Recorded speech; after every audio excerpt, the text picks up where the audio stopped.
Hello ladies and gentleman, boys and girls. তো তোমাদের প্রত্যেকের ডাব্লিউবিপির প্রিলিমিনারি এক্সামের রেজাল্ট ডিক্লেয়ার হয়ে গেছে গত 29 তারিখ, অর্থাৎ কালকে। তো তোমাদের মধ্যে যারা যারা কোয়ালিফাইড করেছো তাদেরকে মেনি মেনি কংগ্রাচুলেশন আমার তরফ থেকে।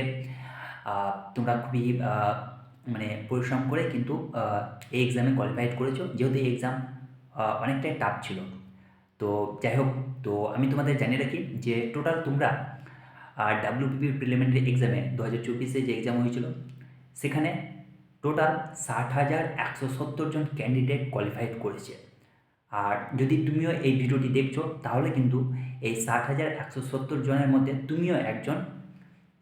তো তোমার মধ্যেও সেই পোটেনশিয়াল ক্ষমতা রয়েছে বলেই তুমি এই 60,170 জনের মধ্যে নিজের জায়গা করেছো। তো তোমাদেরকে আর তোমাকে মেনি মেনি কংগ্রাচুলেশন, এত দূর এত পরিশ্রম করার জন্য, এত দূর এগিয়ে আসার জন্য। এবার তোমাদের আসল খেলা হবে ফিজিক্যাল মাঠে, রাউন্ডে তোমাদের আসল খেলা হবে। তো আমি তোমাদেরকে বেশ কিছুটা টিপস দেব, যে টিপসগুলি কিন্তু তোমাদের প্রত্যেকটা মুহূর্তে তোমাদের রাউন্ডে তোমাদের মাঠে কাজে লাগবে। তো ভিডিওটি স্কিপ না করে পুরোটাই দেখবে। আর যদি চ্যানেলে নতুন হয়ে থাকো আর তুমি যদি এক্সামে কোয়ালিফাইড হয়ে থাকো তো অবশ্যই চ্যানেলটিকে সাবস্ক্রাইব করবে, কারণ তোমার একটি মূল্যবান সাবস্ক্রাইব এই চ্যানেলটির জন্য অত্যন্ত গুরুত্বপূর্ণ। আর চ্যানেল সাবস্ক্রাইব করতে কোনো প্রকার টাকা পয়সা লাগে না, so please subscribe the channel and press the bell icon. তো বন্ধুরা, প্রথমত তোমাদের জানাই তোমাদের ডাব্লিউবিপির ফর্ম ফিল আপ শুরু হয়েছিল 2024 সালে। যারা যারা ফর্ম ফিল আপ করেছিল তাদের মধ্যে ম্যাক্সিমাম ক্যান্ডিডেট 2025-এর 30শে নভেম্বর ডাব্লিউবিপির প্রিলিমিনারি এক্সাম দিয়েছিলেন। এই এক্সাম ছিল 85, এক্সাম ছিল খুবই টাফ। টোটাল সাবজেক্ট ছিল 4টে, তার মধ্যে ইংলিশ ছিল 10 নম্বর, ম্যাথ ছিল 25 নম্বর, রিজনিং ছিল 25 নম্বর, জিকে ছিল 25 নম্বর। এই 4টে সাবজেক্ট এই 4টে সাবজেক্ট মিলে তোমাদের এক্সাম হয়েছিল 85 নম্বরের। সময় ছিল মাত্র 60 মিনিট, অর্থাৎ 1 আওয়ার। এই এক্সামটা খুবই টাফ ছিল ইচ অ্যান্ড এভরি ক্যান্ডিডেটদের জন্য, তাদের জন্য নয় যারা রেগুলারিটি মেনটেন করে প্রিপারেশান নিত তাদের কাছে সহজ ছিল।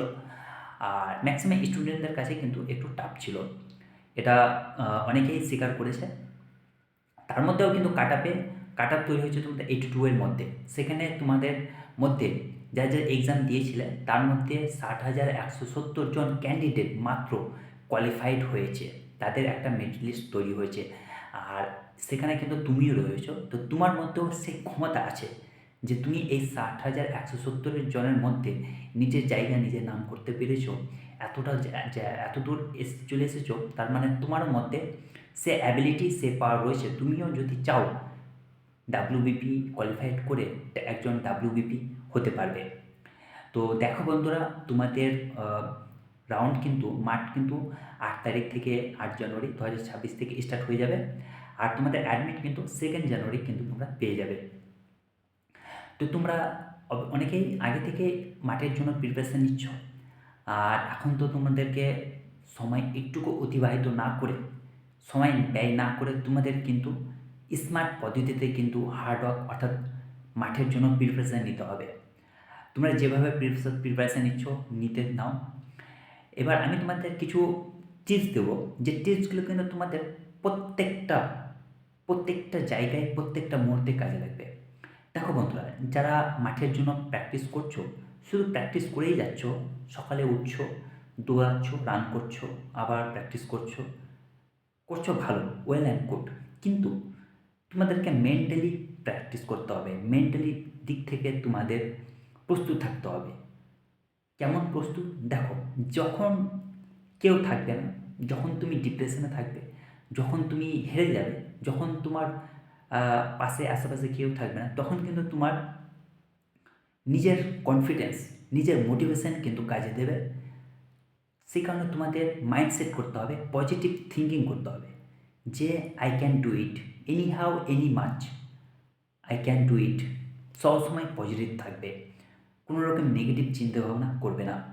আর আমি তোমাদের সাজেস্ট করব যে এই সময় না তোমরা রিলস দেখে বা গল্পগুজব করে বা বন্ধুদের সঙ্গে আড্ডা মেরে দোকানে সময় অতিবাহিত না করে তোমরা যদি রিলস দেখো, sports, any kind of sports, যেটা তোমাকে ভালো লাগে, যাকে তোমরা ফলো করো, হয় তোমার রোহিত শর্মা, সচিন, MS ধোনি বা রোনাল্ডো বা মেসি বা জন সেনা বা এনি কাইন্ড অফ যে কোনো স্পোর্টসম্যানদের স্পোর্ট দেখো, তাদের বায়োডাটা পড়ো, তাদের বায়োগ্রাফি দেখো, তাদের ম্যাচগুলো দেখো, যতটা পারবে এইসব কন্টেন্ট কনজিউম করার চেষ্টা করো। কারণ এগুলো তোমাকে ফিজিক্যালের জন্য মোটিভেট করবে। এটা আমি এমনি বলছি না, এটা সায়েন্টিফিক প্রুফ।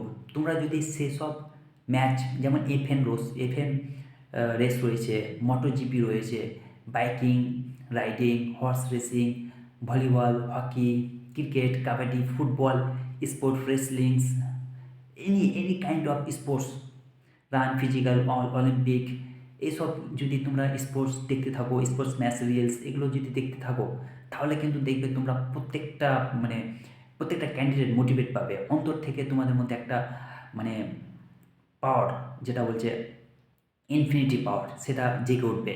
তো তোমরা সবাই চেষ্টা করো, সবাই ফলো করো।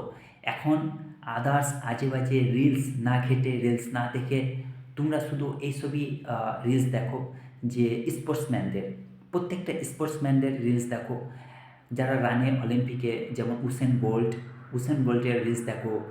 আদার্স রয়েছে তোমাদের স্পোর্টসম্যান, যেরকম সানিয়া মির্জার স্পোর্টস দেখো, তোমার সচিনের স্পোর্টস দেখো। তারপর অনেক কিছু মুভি রয়েছে, সচিনের আ বিলিয়ন ড্রিমস মুভি দেখো, MS Dhoni untold story movie দেখো, ভাগ মিলখা সিংয়ের মুভি দেখো। তারপর যে কোনো মুভি দেখো স্পোর্টসম্যানদের, তোমাদের এগুলো মোটিভেট হবে। কিন্তু আমি বলছি না যে এগুলো সবসময় কনজিউম করো। যখন তোমরা রিল্যাক্স থাকবে, বাড়তি তোমাদের সময় থাকবে, তখন কিন্তু এগুলো তোমরা দেখবে। তো মোদ্দা কথা হলো, ঘুরিয়ে ফিরিয়ে একই কথা, তোমরা আজে বাজে রিলস, আজে বাজে ভিডিও দেখে ফেসবুক, হোয়াটসঅ্যাপ, ইনস্টাগ্রাম না চালিয়ে তোমরা sports related reels, sports related video, sports related movie দেখে সময়টুকু কাটাও। আর বাকি সময় তোমরা তো ফিজিক্যালের জন্য প্র্যাকটিস করছো, আর তোমরা যেভাবে প্র্যাকটিস করো, সেখানে কিন্তু একটু টেকনিক লাগাবে, একটু বুদ্ধি লাগাবে।